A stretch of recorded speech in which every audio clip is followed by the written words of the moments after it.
Good morning. Today is 19th November 2016 and we are going to discuss the articles of The Hindu.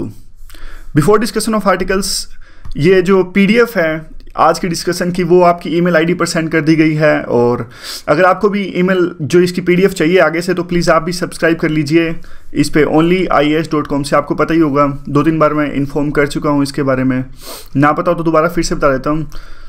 इसका जो URL है ये है onlyias.com। तो यहाँ आप सब्सक्राइब कर सकते हैं, तो आपकी ईमेल आईडी पर ये PDF मिल जाएगी, लिंक इसका मिल जाएगा। देखिए, डालने को तो PDF यहाँ भी डल सकती है जो इसके डिस्क्रिप्शन बॉक्स है, लेकिन ये वीडियोस आगे डिलीट हो जाएंगी, तो रिवीजन के लिए ये आप अपने जो PC वगैरह में है इसे संभाल के रखोगे तो ज़्यादा अच्छा रहेगा। तो आगे देखिए, पहला जो आर्टिकल है आज डिस्कशन का वो है जल्लीकट्टू से रिलेटेड।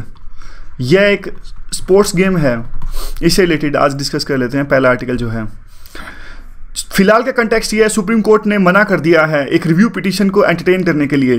तमिलनाडु की स्टेट गवर्नमेंट ने ये रिव्यू पिटीशन डाली थी, और क्या ये पूरा है, क्या बैकग्राउंड है इसका, वो डिस्कस कर लेते हैं। पहले मैं आपको ये बताता हूँ कि जल्लीकट्टू एक तरह का स्पोर्ट्स गेम है।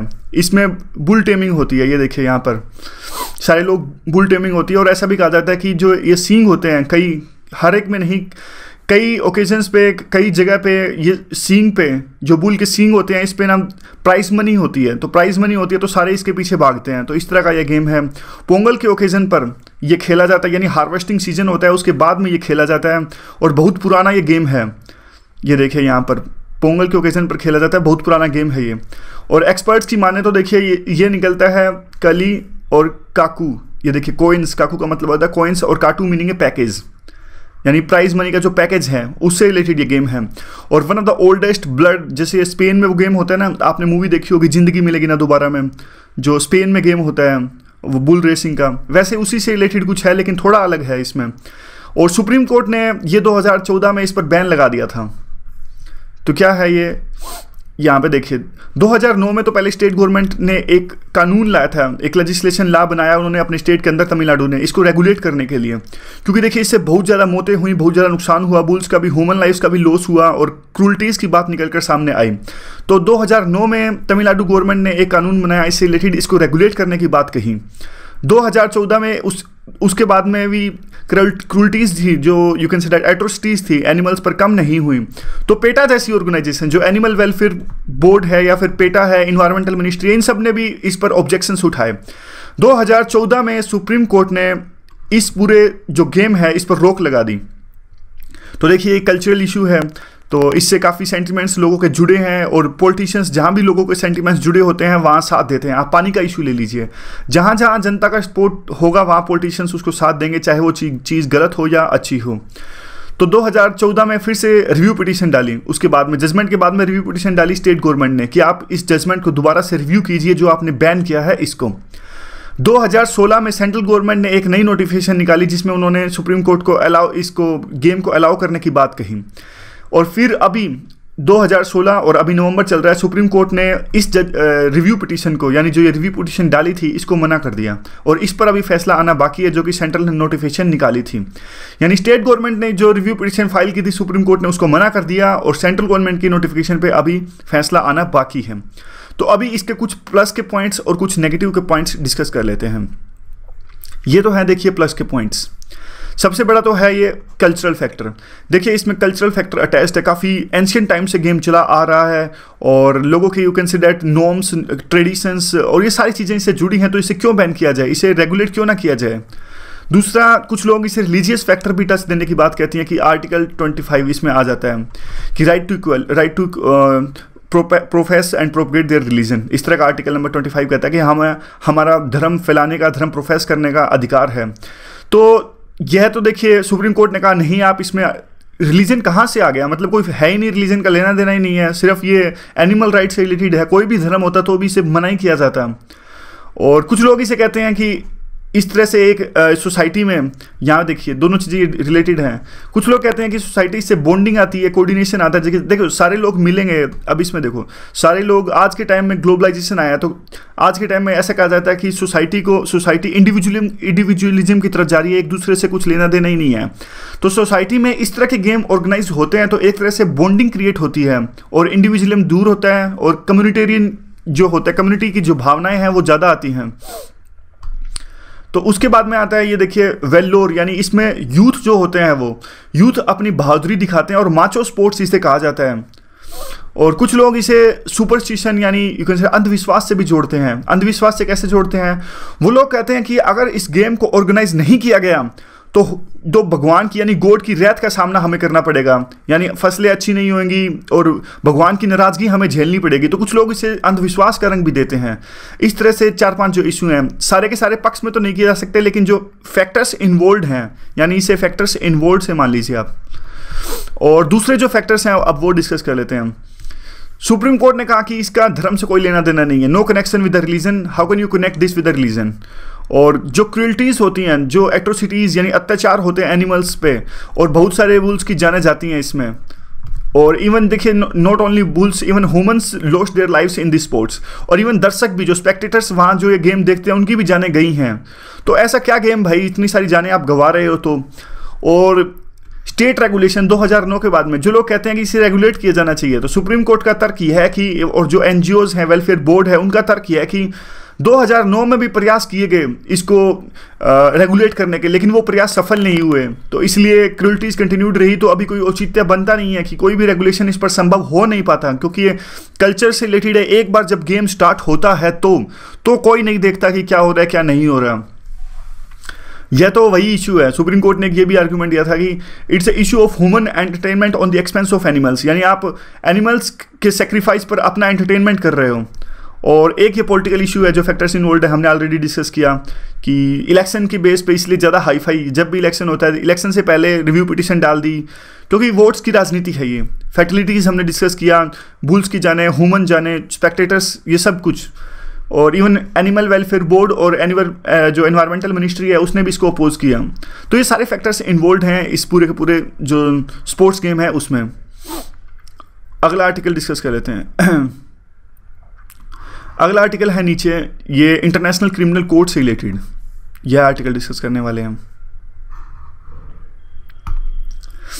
कंटेक्स्ट क्या है? कंटेक्स्ट, रशिया ने विड्रॉ कर लिया इंटरनेशनल क्रिमिनल कोर्ट से। तो इसमें कई सारे फैक्टर्स हैं। सबसे पहले तो क्वेश्चन बनता है कि what is ICC, international criminal court है क्या? तो पहले तो हम उसी पे थोड़ा नज़र डालते हैं। इंटरनेशनल क्रिमिनल कोर्ट किस लिए है? देखिए, इंटरनेशनल दो तरह की होती हैं। हमारे स्टेट, सिंपल फंडे से हम समझते हैं, स्टेट की रिस्पॉन्सिबिलिटी होती है प्रोटेक्ट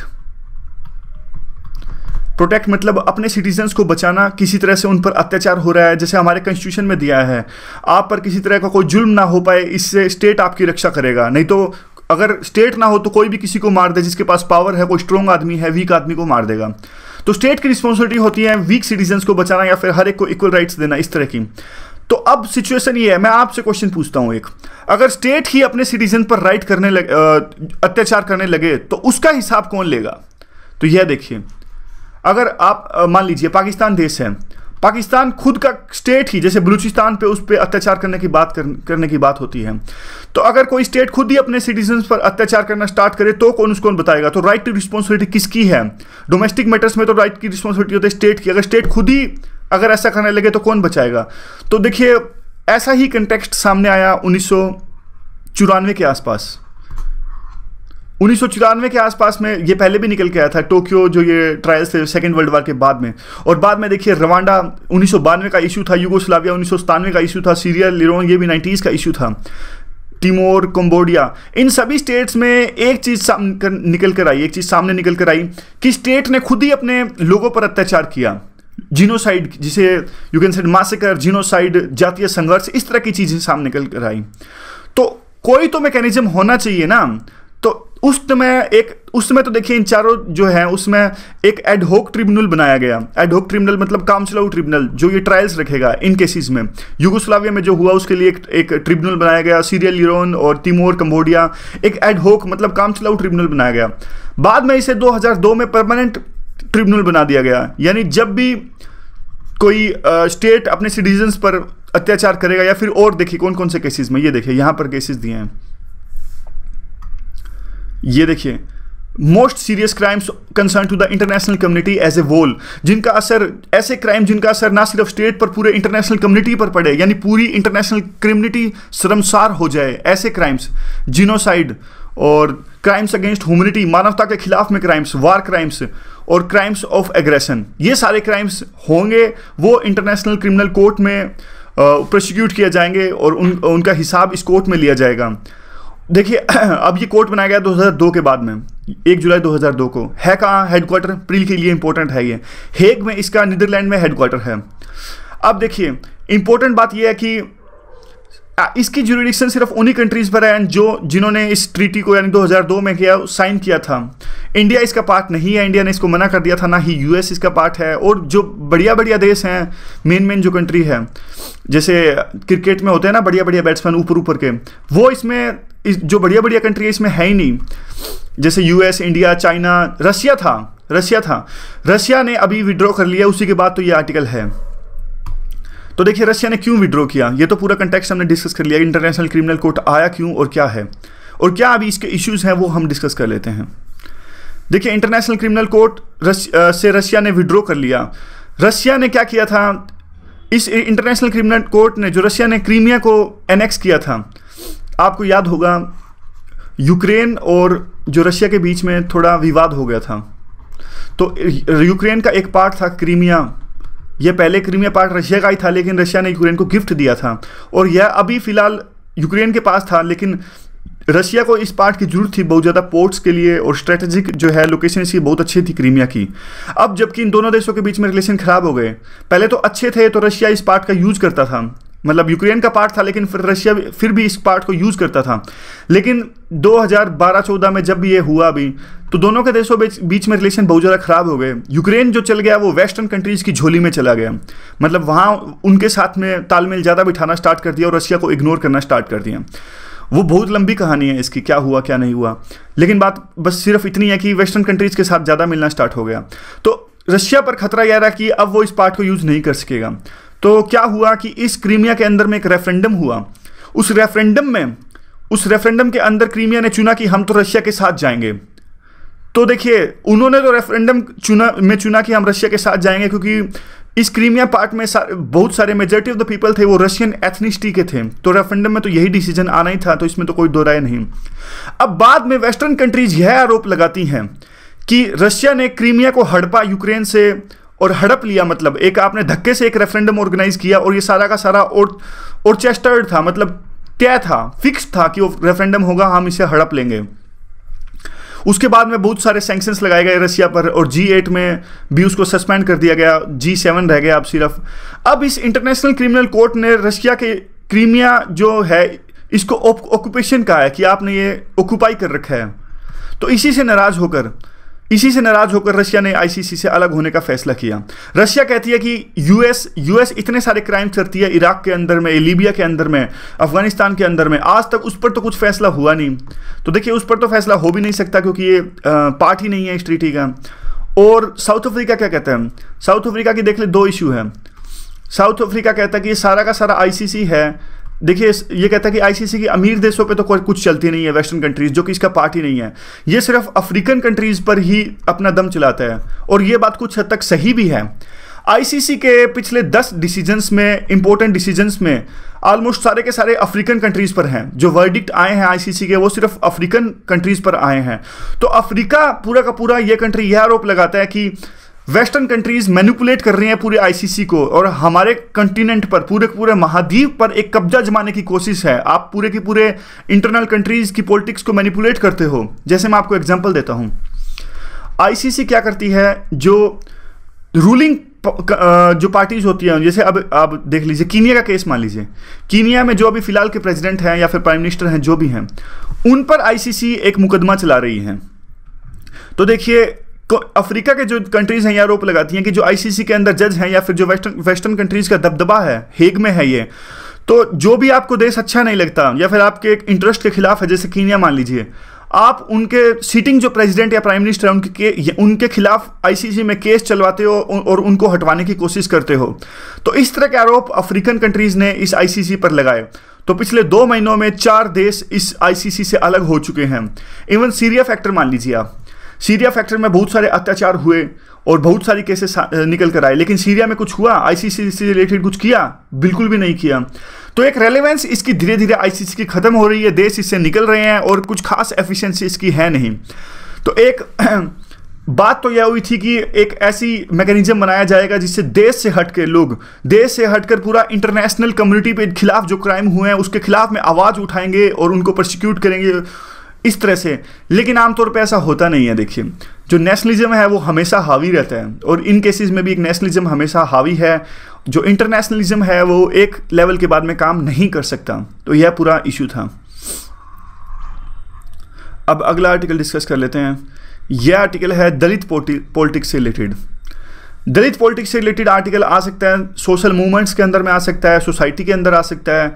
लेकिन इसके अंदर आर्टिकल के अंदर साफ साफ ना काफ़ी जैसे एक दूसरे के खिलाफ जातिवाद और धर्मवाद की बात हुई है। जैसे दलित किन किन के खिलाफ हैं, दलित हिंदुत्व के खिलाफ में हैं।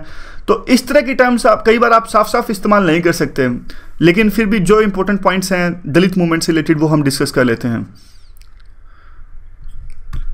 ये देखिए, फिलहाल सबसे इंपॉर्टेंट तो बात यही है कि ओल्ड दलित पॉलिटिक्स और न्यू दलित पॉलिटिक्स में क्या फ़र्क है। ओल्ड दलित पॉलिटिक्स में बात होती थी कन्वर्जन की, बहुजन की, सभी को साथ लेकर चला जाए, सब कास्ट अपील की, कोटा दे दीजिए, पैटर्नलिज्म, ये सब बातें होती थी ओल्ड दलित पॉलिटिक्स में। और नई दलित पॉलिटिक्स में क्या बात हो रही है, नए मोड्स के स्ट्रगल निकल कर सामने आ रहे हैं, नए नए अलायंस बनाए जा रहे हैं, मुस्लिम और दलित का अलायंस देखने को मिल रहा है, नए कंसेप्ट, नए नॉर्म्स, ये सब चीज़ें अभी फिलहाल की दलित पॉलिटिक्स में निकल कर सामने आ रही हैं। तो यहाँ पे देख लीजिए कुछ और पॉइंट्स। देखिए, कास्ट तो अभी है ही है, यानी एक नए फॉर्म में कास्ट यहाँ पे आ गई है। ये देखिए, caste is back into the new recording. और सोशल मीडिया का जिस हिसाब से यूज हो रहा है अभी दलित को मोबिलाइज करने के लिए, वो एक काबिल तारीफ है इस पूरी मूवमेंट के दौरान में। और लेफ्ट पॉलिटिक्स है वो भी अंडर स्क्रूटिनी है, क्या लेफ्ट ने सही में कुछ दलित के लिए किया है या नहीं किया। जो बाबा साहब अम्बेडकर हैं वो एक नए फ्लैग पोल हैं, यानी उन्हीं को नाम को बार बार हाईलाइट किया जाता है और उन्हीं से प्रेरणा ली जाती है। लेकिन अभी के दलित पॉलिटिक्स में जो ये बात है, ऐसी जो पढ़े लिखे दलित हैं यूनिवर्सिटीज़ में या फिर वहाँ, वो एक नई आवाज़ उठा रहे हैं और उनके साथ में जो हिस्टोरिकल इनजस्टिस हुआ है उसके खिलाफ में एक नई ऊर्जा लेकर वो आए हैं। इलेक्ट्रली भी इनकी नंबर्स वो है अभी काफ़ी मोबिलाइज हो चुके हैं, यानी जो वोट करते हैं काफ़ी मोबिलाइज ढंग से करते हैं, ऐसे नहीं स्कैटर्ड ढंग से नहीं, मिल के वोट करेंगे तो ज़्यादा फर्क डलेगा। और ब्राह्मणिज्म के खिलाफ में एक नई तरह से सिविल सोसाइटी जो उभार हुआ है उसके साथ में इनका अलायंस और मुस्लिम के साथ में इनका अलायंस, नए ढंग से इफेक्टिव स्लोगन्स यानी नारे, ये सारी चीज़ें हैं। और साइंस, नए सिंबल्स, नई साइंस, नए रिप्रेजेंटेशन। तो देखिए उसके बाद में क्या आता है, अभी जो दलित पॉलिटिक्स हो रही है कोई भी एक सिंगल पार्टी के पक्ष में नहीं है। जैसे पहले बहुजन समाज पार्टी यानी बीएसपी थी यूपी के अंदर में, सारे के सारे दलित इनके पक्ष में लामबंद हो गए थे। उससे पहले कांग्रेस के पक्ष में ये माने जाते थे। लेकिन अभी के जो दलित मूवमेंट्स है किसी एक सिंगल पार्टी में नहीं, तो ये कॉन्ट्राडिक्ट सा हो रहा है। पहले इन्होंने कहा कि लामबंद हो रहे हैं इलेक्ट्रोली, लेकिन अब ये कह रहे हैं कि ये एक सिंगल मूवमेंट, सिंगल पार्टी को ये नहीं हाईफाई कर रहे हैं, मतलब हाईलाइट कर रहे हैं, कोई हेड नहीं कर रहे हैं। तो रोहित वेमुला की डेथ हुई हैदराबाद में, उसके बाद से ये सारी दलित में एक कनेक्टेडनेस देखने को मिल रही है। जो ये कहते हैं कि जो रोहित वेमुला ने अपने सुसाइड लेटर में लिखा था वही सारी प्रॉब्लम्स हमें भी हो रही हैं, तो एक कनेक्टेडनेस देखने को मिल रही है। ये कह रहे हैं कि संविधान में तो हमें इक्वलिटी दी गई, कॉन्स्टिट्यूशन में तो हमें इक्वलिटी दी गई, लेकिन ग्राउंड पे कोई भी इक्वलिटी नहीं है। अभी भी वाइड स्प्रेड एट्रोसिटीज़ और हर चीज़ में, इवन जॉब्स में और पॉलिटिकल में कितने लोग दलित चुन के आए। देखिए कुछ सीट्स तो रिजर्व होती हैं दलित के लिए, उसके अलावा कितने दलित चुनकर आए वो देखिए, बहुत ही कम संख्या इसकी पाई जाती है। तो हर फैक्टर में, सोसाइटी में और एजुकेशन में कितने लोग दलित आगे अलग लैडर में ऊपर जाते हैं और जो you can say higher education की तरफ जाते हैं। तो हर चीज़ में इनके साथ में वाइड स्प्रेड यू कैन से डिस्क्रिमिनेशन होता है। लैंड रिफॉर्म्स हुए, जो आर्टिकल जिन्होंने लिखा है उन्होंने लिखा कि जो लैंड रिफॉर्म्स लिखा है उनमें फ़ायदा किसको हुआ है, जो एग्रीरियन ट्रांसफॉर्मेशन हुआ उसका फ़ायदा सिर्फ एक जो लैंडेड कास्ट और कम्युनिटीज़ हैं उनको ही इसका फ़ायदा हुआ, और दलित तो और ज़्यादा मार्जिन्स की तरफ चले गए। और जो हिंदुत्व फैक्टर है, हिंदुत्व फैक्टर क्या है देखिए हिंदुत्व फैक्टर क्या है। पुराने टाइम में क्या था आपको याद ही होगा, मनुस्मृति में, जो मनुस्मृति शुरू में हिंदू की एक टेक्स्ट सामने आए थे कि सोसाइटी को किस बेस पे चलना चाहिए। मनुस्मृति में सोसाइटी को 4 वर्णास में डिवाइड किया गया था और उसमें दलित को सबसे नीचे रखा गया था। और यू कैन से डैट काफ़ी डिस्क्रिमिनेशन की बात हुई थी। इनइगैलिटेरियन है ये जो मनुस्मृति है। और इसीलिए तो कई बार आपने देखा होगा जो दलित मूवमेंट्स होती हैं तो उसमें मनुस्मृति को जलाया जाता है, जो कि एक हिंदू टेक्स्ट है। तो इसीलिए फैक्टर ऑफ हिंदुत्व एजेंडा, जब भी कोई हिंदुत्व को मोबिलाइज करने की बात आती है तो दलित इस चीज़ का विरोध करते हैं, क्योंकि कोर जो हिंदू है पुराने टाइम में, और उसमें दलित को प्रॉपर स्थान नहीं दिया गया था, ऐसा इनका कहना है। तो देखिए काफ़ी पक्ष के भी पॉइंट्स हैं, कुछ विपक्ष के भी पॉइंट्स हैं। दिक्कत यह है कि जो ये आर्टिकल्स होते हैं, ये आर्टिकल्स एक तरफा आर्टिकल्स होते हैं। आर्टिकल्स लिखने वाले तो अपनी बात कहते हैं, वो थोड़ी यूपीएससी की तैयारी कर रहे हैं, यूपीएससी की तैयारी तो हम कर रहे हैं, तो हमें तो दोनों तरह के पॉइंट्स देखने होंगे। और कैपिटल पावर, ये कहते हैं कि ये सिर्फ कैपिटल पावर की बात नहीं है, यह बात है ह्यूमन डिग्निटी की, यह बात है डिनाइल्ड ऑफ ह्यूमैनिटी की, हमें तो ह्यूमन डिग्निटी से ही वंचित रखा गया है। फिर ये नए मोड्स ऑफ दलित मूवमेंट्स की बात करते हैं, ये कहते हैं कि जो सारा टेरेन है दलित मूवमेंट्स का वो वाइडन हो रहा है, यहाँ पे देखिए। और यह सिर्फ अब पॉलिटिकल पावर और रिलीजियस कन्वर्जन का इशू नहीं रह गया है, और इसमें सोशल मीडिया का बहुत अच्छे ढंग से यूज हो रहा है। सोशल मीडिया अब सिर्फ सोशल नेटवर्किंग के लिए नहीं, इंफॉर्मेशन के लिए नहीं, सोशल मीडिया का यूज करते हुए क्रिटिसाइज किया जा रहा है और इनके खिलाफ में हो जाए अत्याचार को हाईलाइट किया जा रहा है, अवेयर किया जा रहा है। और सोशल मीडिया तो एक तरह से बैकबोन उभर कर आ रही है। एग्जाम्पल देते हैं आर्टिकल लिखने वाले रोहित वेमुला के केस को, इसमें किस तरह से मोबिलाइज हुआ। अहमदाबाद में जो अभी एक दलित का बहुत बड़ा मार्च हुआ, उसमें किस तरह से सोशल मीडिया का यूज करते हुए मोबिलाइज किया गया कम्युनिटी को। और जो भी ये देखिए मार्चेज हुए, रैलीज हुए, इससे भी दलित ने बढ़ चढ़ कर भाग लिया। और स्लोगन्स, नए तरह के स्लोगन्स जिसमें दलित अपने आप की प्राइड को दिखाते हैं, और जहाँ जहाँ पे इन पर सोशल जो अत्याचार होते हैं उन साइट्स को एक पिलग्रिमेज, ये क्या है, पिलग्रिमेज, जैसे वो होते हैं ना पुराने टाइम में पिलग्रिम्स जाते हैं, हिंदी में क्या कहते हैं इसको, हिंदी में वर्ड याद नहीं आ रहा। और जो सॉन्ग्स और नए तरह के सॉन्ग्स और स्ट्रीट प्लेज, इस तरह के पोस्टर्स को यूज किया जा रहा है। जो नए स्लोगन्स, बात घूम फिर कर वही आ रही है। सारे वुमेन और मैन कंधे से कंधा चिल्लाकर इसमें बढ़ चढ़ कर पार्टिसिपेट करते हैं। और नए दलित जो रैलीज हैं वही, उसमें बुक्स और पब्लिकेशन, नई तरह की बुक्स निकल कर सामने आई, ताकि इस लाइन से ये पता लगता है कि पढ़े लिखे लोग ज़्यादा पार्टिसिपेट कर रहे हैं। और क्या है, दलित मुस्लिम अलायंस दलित मुस्लिम अलायंस जैसे हमने पहले डिस्कस किया, वो भी सामने आ रहा है। वही बात सेम, ह्यूमन डिग्निटी का इशू है और ह्यूमन वर्थ का इशू है। और ये कहते हैं कि देखिए आजकल क्या है, किसी भी ह्यूमन को बर्थ से कनेक्ट किया जाना, यानी उसके जन्म से ही कनेक्ट किया जाना, एक तरह की न्यू इंस्लेवमेंट है, यह भी एक बॉन्डेज है। तो ऐसा नहीं होना चाहिए।